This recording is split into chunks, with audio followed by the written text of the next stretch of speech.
बिस्मिल्लाहिर्रहमानिर्रहीम। लेमार्किज़म या लेमार्कियंस थ्योरी या इनके असां इनहेरिटेंस ऑफ अक्वायर्ड कैरेक्टर्स के नाले से भी सुञाणींदा आहियूं। ही थ्योरी जेका प्रपोज कई हुई बाय जीन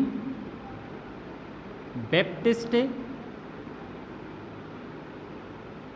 लेमार्क। हिन साइंटिस्ट ये थ्योरी प्रपोज कई हुई। हिन थ्योरी जा जेके पास्चुलेट्स आहिनि, मेन जेके हिन थ्योरी जो पॉइंट्स आहिनि उहे टे आहिनि, यानी कि टिनि पॉइंट्स ते इहा थ्योरी बेस्ड आहे। हिन थ्योरी में हिन छा ॿुधायो? हिन थ्योरी में हिन एवोल्यूशन के सपोर्ट कयो।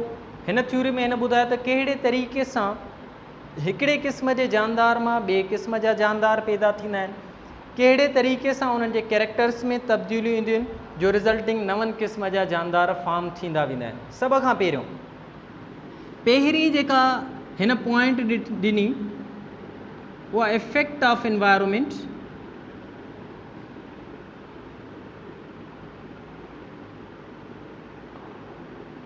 हिन पॉइंट में या हिन पास्चुलेट में लेमार्क छा ॿुधाइणु चाहियो? हिन पास्चुलेट के मुताबिक लेमार्क चयो त एनवायरमेंटल कंडीशंस जंहिंमें जानदार रहे थो उहे कंटिन्यूसली या ग्रेजुअली चेंज थींदियूं रहंदियूं आहिनि। कंडीशंस टेंड टू चेंज, माना जिन एनवायरमेंटल कंडीशंस में एक जानदार रहे थो उहे तब्दील थींदियूं रहंदियूं ऐं इहा जेका चेंज आहे इन चेंज जो इफेक्ट आहे, असर आहे कंहिं ते? Upon living organisms. जेकॾहिं असां जियोलॉजिकल पीरियड जे थ्रू ऑब्ज़र्व कयूं त वाक़ईअ भी माहौल तब्दील थींदो रहंदो आहे। जीअं फॉर एग्ज़ाम्पल केतिरा ई अहिड़ा एरियाज़ आहिनि जिते कंहिं वक़्त में समुंड हुयो, वक़्तु गुज़रण सां गॾु उते बयाबान थी विया या उन्हनि जॻहियुनि ते बाद में ॾिठो वियो त जंगलात अची विया। माना मुख़्तलिफ़ एरियाज़ आहिनि, या चयो वेंदो आहे त सहारा डेज़र्ट में भी कंहिं वक़्त में समुंड हुयो, छो जो उते वेल जा जेके आहिनि स्केलेटन वग़ैरह मिलिया आहिनि। जेकॾहिं वेल जा स्केलेटन मिलिया आहिनि त वेल त समुंड में रहंदी आहे। त अहिड़े तरीक़े सां इन शइ मां इंडिकेट थिए थो त जियोलॉजिकल टाइम पीरियड जे थ्रू आउट एनवायरमेंटल कंडीशंस हिकु जानदार जूं चेंज थींदियूं रहंदियूं आहिनि। या अचानक तव्हां असां ई नेचुरली या आर्टिफिशियली असां भी त एनवायरमेंटल कंडीशंस जानदारनि जूं चेंज कंदा था रहूं। कीअं था कंदा रहो? त जंगलात हथ सां कटींदा था रहूं। अहिड़े तरीक़े सां जिन एनवायरमेंट में जानदार रहे थो उन एनवायरमेंट जूं एनवायरमेंटल कंडीशंस वक्तन ब वक्तन तब्दील थींदियूं रहंदियूं। सेकेंड पॉइंट, अच्छा ॿियो इहो बि पढ़ियोसीं त इन एनवायरमेंटल चेंजिस जूं जानदारनि जी लाइफ ते प्रोफाउंड इफेक्ट्स आहिनि, तमामु ज़्यादा हुन जा असर आहिनि। पोइ इन एनवायरमेंटल कंडीशंस के सेटिस्फाई करण जे लाइ ऑर्गेनिजम्स यूज़ और डिसयूज़ देयर ऑर्गन्स। माना जॾहिं माहौल तब्दील थींदो ऐं माहौल जो जानदार जी लाइफ ते असर हूंदो त जानदार इन एनवायरमेंटल कंडीशंस के सेटिस्फाई करण जे लाइ जेके ऑर्गन्स उन्हनि जा माहौल जे मुताबिक़ हूंदा उन्हनि खे कंटिन्यूसली यूज़ कंदा ऐं जेके उन्हनि जे अगेंस्ट हूंदा उन्हनि खे कंटिन्यूसली डिसयूज़ कंदा। ठीकु आहे? माना टू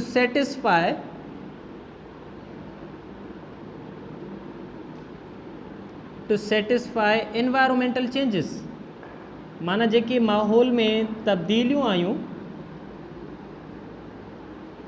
उन्हनि खे सेटिस्फाई करण जे लाइ या उन्हनि जे मुताबिक़ पाण खे उते सर्वाइव करण जे लाइ organisms continuously use some organs, कुझु ऑर्गन्स के यूज़ कंदा। कहिड़नि खे कंटिन्यूसली यूज़ कंदा? जेके माहौल जे मुताबिक़ हूंदा। वाइल डिसयूज़ अदर्स, जॾहिं त ॿियनि खे डिसयूज़ कंदा। कहिड़नि खे डिसयूज़ कंदा? जेके माहौल जे मुताबिक़ न हूंदा। पोइ लेमार्क जे मुताबिक़ जिन ऑर्गन्स के कंटिन्यूसली यूज़ कयो वेंदो उहे वेल एडॉप्टेड थींदा वेंदा। उहे वेल डेवलप थींदा वेंदा ऐं जिन खे कंटिन्यूसली डिसयूज़ कयो वेंदो दे will reduce in their functionality, उहे पंहिंजे फंक्शन में घटिजंदा वेंदा ऐं फाइनली विल डिसअपियर, ऐं आख़िर उहे ख़तमु थींदा, गुम थींदा उन्हनि जानदारनि में अकॉर्डिंग टू लेमार्किज़म। फॉर एग्ज़ाम्पल जेकॾहिं आम लाइफ जो एग्ज़ाम्पल खणिजे लेमार्क जे एग्ज़ाम्पल्स खे छॾे करे त तव्हांखे ख़बर आहे नंढे हूंदे खां तव्हां राइट हैंड सां लिखणु शुरू कयो हूंदो आहे त तव्हांजो राइट हैंड वेल एडॉप्टेड आहे हिन वक़्तु लिखण में, लेफ्ट हैंड बिल्कुलु उअं ई रिड्यूस फॉर्म में आहे जीअं शुरूआति में हुयो। अॼु बि तव्हां लेफ्ट हैंड सां न उन स्पीड सां लिखी सघो था न प्रॉपरली लिखी सघो था। ॿियो एग्ज़ाम्पल, नंढे हूंदे खां वठी करे जेकॾहिं तव्हां एक्सरसाइज़ कंदा ईंदव त रिज़ल्टिंग तव्हां जूं मसल्स बिल्ड थींदियूं वेंदियूं, जेकॾहिं एक्सरसाइज़ न कंदो त उहो उअं ई रिड्यूस फॉर्म में रहंदियूं।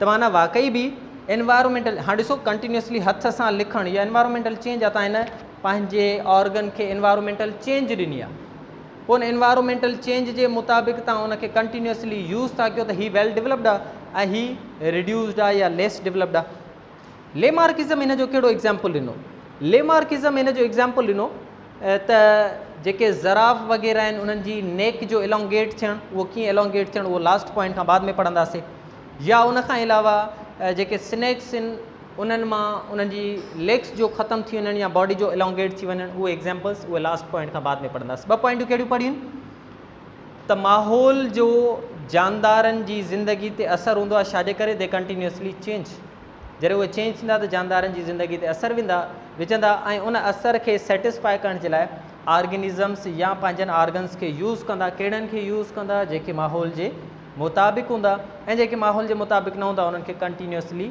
डिसयूज़ कंदा। जिन खे यूज़ कंदा they will be well adopted ऐं जिन खे डिसयूज़ कंदा they will reduce or disappear. For example, अच्छा सॉरी एग्ज़ाम्पल बाद में पहिरियां थर्ड पॉइंट आहे हिन जी inheritance of acquired characters। inheritance तव्हांखे ख़बर आहे transmission of characters from parents to their offsprings. acquired characters छाखे चइबो आहे, अहिड़ा characters which are obtained from environment, obtained from environment या मोर करेक्टली चई सघो था which are not inherited from their parents, जेके पेरेंट्स माना आया आहिनि माहौल मां मिलिया आहिनि त उन्हनि खे असां एनवायरमेंटल कैरेक्टर्स चवंदा आहियूं या अक्वायर्ड कैरेक्टर्स चवंदा आहियूं। त हिन चयो त इहे जेके अक्वायर्ड कैरेक्टर्स आहिनि कीअं ॿुधायोमांव हिते त जिन खे कंटिन्यूसली यूज़ था कनि उहे वेल एडॉप्ट था थियनि, वेल एडॉप्ट था थियनि माना कैरेक्टर थो अचे न, कुझु रिड्यूस था थी वञनि या डिसअपियर था थी वञनि, कैरेक्टर लॉस था थी वञनि।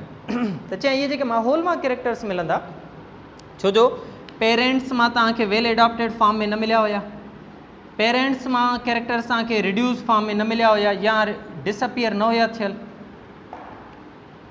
माना एनवायरमेंटल। त इहे एनवायरमेंटल कैरेक्टर्स वरी चएं त ऑफ स्प्रिंग में ट्रांसफ़र थींदा, अक्वायर्ड कैरेक्टर्स ऑफ स्प्रिंग में ट्रांसफ़र थींदा, माना कैरेक्टर्स ऑप्टेंड की ऑप्टेन किया गया थ्रू यूजेज और disuse of organs, transfer from parents to their offsprings. माना जेके कैरेक्टर्स ऑर्गन्स के यूज़ या डिसयूज़ करण जे करे अक्वायर थिया उहे पेरेंट्स खां हाणे ऑफ स्प्रिंग में बि ट्रांसफ़र थींदा। इहा थर्ड पॉइंट थी ॾसे कहिड़ी इनहेरिटेंस ऑफ अक्वायर्ड कैरेक्टर। पोइ हिन पंहिंजी हिन थ्योरी खे वेल एक्सेप्टेड बनाइण जे लाइ कहिड़ा एग्ज़ाम्पल्स ॾिना। एक्चुअली लेमार्क जी थ्योरी वेल एग्ज़ाम्पल्स सां डेकोरेटेड हुई। पहिरियों हिन स्नैक जो एग्ज़ाम्पल ॾिनो। तव्हांखे ख़बर आहे त स्नैक जी जेका बॉडी आहे उहा इलोंगेटेड आहे, तमामु ज़्यादा डिघी हूंदी आहे, पर लिम्बलेस बि आहे, इन में ॼंघूं बि मौजूदु न आहिनि। रीज़न छा आहे? हिन चयो त जेको स्नैक जो एंसेस्टर्स आहिनि माना स्नेक्स जिन मां पैदा थिया आहिनि देवर लिज़र्ड लाइक, उहे किरड़ी नुमा हुया। हाणे तव्हांखे ख़बर आहे त किरड़ी जी बॉडी न एतिरी डिघी हूंदी आहे, न किरड़ी में ऐं ॿियो किरड़ी में ॼंगूं बि मौजूदु आहिनि। पोइ चयईं त दे एंसेस्टर्स कंटिन्यूअसली पंहिंजी बॉडी खे लिकाईंदा हुया होल्स में या फिशर्स में, माना सोराखनि में पंहिंजो पाण खे लिकाईंदा हुया। छा खां बचण जे लाइ? एंसेस्टर्स हिननि जा जेके लिज़र्ड लाइक हुया उहे पंहिंजो पाण खे बचाइण जे लाइ कंहिंखां, मैमल्स वग़ैरह खां या शिकारनि खां बचाइण जे लाइ कंटिन्यूअसली सोराखनि में रहंदा हुया। पोइ सोराखनि में रहण जे करे इहे जेके एंसेस्टर्स आहिनि they used to continuously drag their body, पंहिंजी बॉडी खे छिकींदा हुया, गीलींदा हुया अंदरि होल्स में, पंहिंजे ॼंगुनि ते मूव न कंदा हुया। पोइ पंहिंजी बॉडी खे कंटिन्यूअसली ड्रैग करण जे रिज़ल्ट में हिननि जी बॉडी छा थी वई? इलोंगेट थी वई। पढ़ी आयासीं जंहिंखे असां कंटिन्यूअसली यूज़ कंदो हुन में एडॉप्टेशन ईंदी आहे, मॉडिफिकेशन ईंदी आहे। बॉडी खे कंटिन्यूअसली छिकिन पिया, बॉडी डिघी थींदी वई अकॉर्डिंग टू लेमार। ऐं they continuously disused their legs, छो जो सोराखनि में ॼंगुनि खे इस्तेमालु करण जी ज़रूरत न हुई, तंहिं करे उन्हनि खे डिसयूज़ पिया कनि ऐं रिज़ल्टिंग देयर लेग्स रिड्यूस्ड ऐं generation after they became lost, उहे ख़तमु थी वियूं। त अहिड़े तरीक़े सां अॼु जे मॉडर्न स्नेक में न लिम्स आहिनि ऐं प्लस में उन्हनि जी जेका बॉडी आहे उहा छा आहे? इलोंगेटेड आहे। ॿियो एग्ज़ाम्पल हिन कहिड़ो ॾिनो? ॿियो एग्ज़ाम्पल ॾिनो हिन ज़राफ़ जो।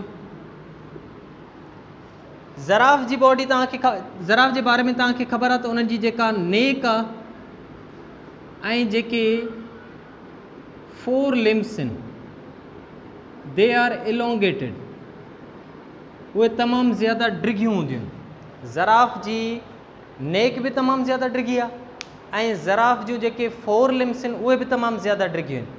पोइ ज़राफ़ जो हिते हिन कीअं एग्ज़ाम्पल ॾिनो? चएं त ज़राफ़ जा जेके एंसेस्टर्स हुया, ancestors were small in size just as horse, माना हॉर्स लाइक हुया। कुझु बुक्स में शीप लाइक बि लिखियल आहे, पर हिते हॉर्स लाइक। हाणे हॉर्स जी न एतिरी नेक डिघी आहे, न उन्हनि जूं 4 लेग्स जेके आहिनि एतिरियूं ज़्यादा वॾियूं हूंदियूं आहिनि। पोइ हिननि एंसेस्टर्स जो मूवमेंट थी फॉर एग्ज़ाम्पल अफ्रीका में, ऐं कंहिं बि रीज़न जे करे अफ्रीका जी लैंड ग्रास लेस हुई, माना हुन में ग्रास वग़ैरह मौजूदु न हुयो। हाणे उहो त गाह ते फीड कंदा हुया, पर ग्रास न हुजण जे करे हाणे दोज़ एंसेस्टर्स हैड टू फीड अपॉन प्लांट फोलिएजिस। हाणे हिननि खे कंटिन्यूअसली वण जे पतनि ते फीड करणो पियो पवे। पोइ वण जे पतनि ते फीड करण जे लाइ they started to stretch their neck, उहे पंहिंजी नेक खे स्ट्रेच पिया कनि ऐं 4 लिम्स खे बि 4 लिम्स ऐं नेक खे स्ट्रेच पिया कनि त जीअं वण जे पतनि ते पहुची सघनि। पोइ वण जे पतनि ते पहुचण जे लाइ हिननि कंटिन्यूअसली पंहिंजी नेक ऐं 4 लिम्स खे स्ट्रेच कयो, resulting they became modified and elongated. अहिड़े तरीक़े सां हिननि जी जेका नेक अॼु जे एंसेस्टर्स, अॼु जे ज़राफ़ वग़ैरह जी, उहा डिघी थी वई। त हाणे हिन जी जेका थ्योरी आहे, माना मेनली 3 पॉस्टुलेट्स ते बीठी: environmental effects, use and disuse of organs ऐं जेको आहे इनहेरिटेंस ऑफ एक्वायर्ड कैरेक्टर्स। हाणे हिननि ॿिन्ही एग्ज़ाम्पल्स में जेकॾहिं असां स्नेक जो एग्ज़ाम्पल खणूं त स्नेक जे लाइ एनवायरमेंटल चेंज कहिड़ी आहे? उन जा प्रेडेटर्स, शिकारी, इन जे लाइ एनवायरमेंटल चेंज आहिनि। पोइ सेकेंड पॉइंट छा आहे? Use and disuse of organs. त ॾिसो कंटिन्यूअसली यूज़ था कनि कंहिंखे, पंहिंजी बॉडी खे माना उनखे चिकिन था, ऐं डिसयूज़ छा खे था कनि? पंहिंजे लेग्स खे। पोइ रिज़ल्टिंग उन्हनि जी बॉडी इलोंगेट थी वई, लेग्स लॉस थी वियूं। Third point inheritance of acquired character, पोइ रिज़ल्टिंग उन्हनि जा जेके ऑफ स्प्रिंग पैदा थिया उन्हनि में न जॻू हुयूं ऐं उन्हनि जी बॉडी जेका आहे डिघी थी वई। ज़राब जो एग्जाम्पल खणो, इन लाइ एनवायरमेंटल चेंज छा आहे, अफ्रीका में ग्रास जो ख़तमु थी वञणु या एनवायरमेंटल चेंज आहे। पोइ रिज़ल्टिंग यूज़ एंड डिसयूज़ में छा पढ़ियोसीं त उहे पंहिंजी नेक खे ऐं फोर लिम खे कंटिन्यूसली यूज़ पिया कनि, जॾहिं उनखे कंटिन्यूसली यूज़ कयूं त उहा एलोंगेट थी वई ऐं रिज़ल्टिंग इलोंगेटेड नेक उन्हनि जे ऑफ स्प्रिंग में ट्रांसफ़र थी वई। हाणे हिन जूं जेके पहिरियों ॿ पॉइंट्स आहिनि, एनवायरमेंटल इफेक्ट ऐं use and disuse of organs, they both are well accepted. ये छाजे करे एक्सेप्टेड आहिनि, वाकई बि इन्वायरमेंटल चेंजिस ईंदियूं आहिनि, वाकई बि इन्वायरमेंटल चेंजिस जे करे जिन खे असां यूज़ कयूं उहे वेल एडॉप्टेड थींदा आहिनि, डिसयूज़ करण वारा रिड्यूस बि थींदा आहिनि। फॉर एग्जाम्पल जीअं पहिरियों ई मां मिसाल ॾिनो, नंढे हूंदे खां वठी जेकॾहिं तव्हां राइट हैंड सां लिखणु शुरू कयो आहे, हिन वक़्तु तव्हांजो राइट हैंड वेल एडॉप्टेड आहे, लेफ्ट हैंड ओतिरो एडॉप्टेड न, उन ई रिड्यूस फॉर्म में आहे, राइटिंग जी बेसिस ते थो चवां। त जेकॾहिं असांजी राइटिंग हिन वक़्तु वेल एडॉप्टेड आहे त छा उहा ऑफ स्प्रिंग में बि उहा ई ट्रांसफ़र थींदी, छा ऑफ स्प्रिंग में उहा ट्रांसफ़र न थींदी, यानी कि इनहेरिटेंस ऑफ अक्वायर्ड कैरेक्टर हिन जी पॉइंट जेका इहा रिजेक्टेड आहे। साइंटिस्ट पहिरियों ॿिनि पॉइंट्स खे त वाकई बि मञियो त एनवायरमेंटल जेको आहे चेंजिस ईंदियूं आहिनि, use and disuse of organs थींदो आहे, पर उहे ऑफ स्प्रिंग में ट्रांसफ़र न थींदा आहिनि। जीअं कंहिंजो एक्सीडेंट थी पवे, एक्सीडेंट जे रिज़ल्ट में बांह कटिजी वञे त छा हुनजे ऑफ स्प्रिंग में बांह न ईंदी आहे, बिल्कुलु हुनजे ऑफ स्प्रिंग में बांह ईंदी आहे। जेकॾहिं औरतूं कन ऐं नक में सोराख़ कराईंदियूं आहिनि, छा हुननि जे ऑफ स्प्रिंग में बि कन ऐं नक में सोराख़ हूंदा आहिनि, न हूंदा आहिनि। त अहिड़े तरीक़े सां एनवायरमेंटल चेंजिस जेके बॉडी अक्वायर करे थी उहे ऑफ स्प्रिंग में ट्रांसफ़र न थींदा आहिनि। इहा आहे लेमार्किज़म या Lamarck's theory of inheritance of acquired characters.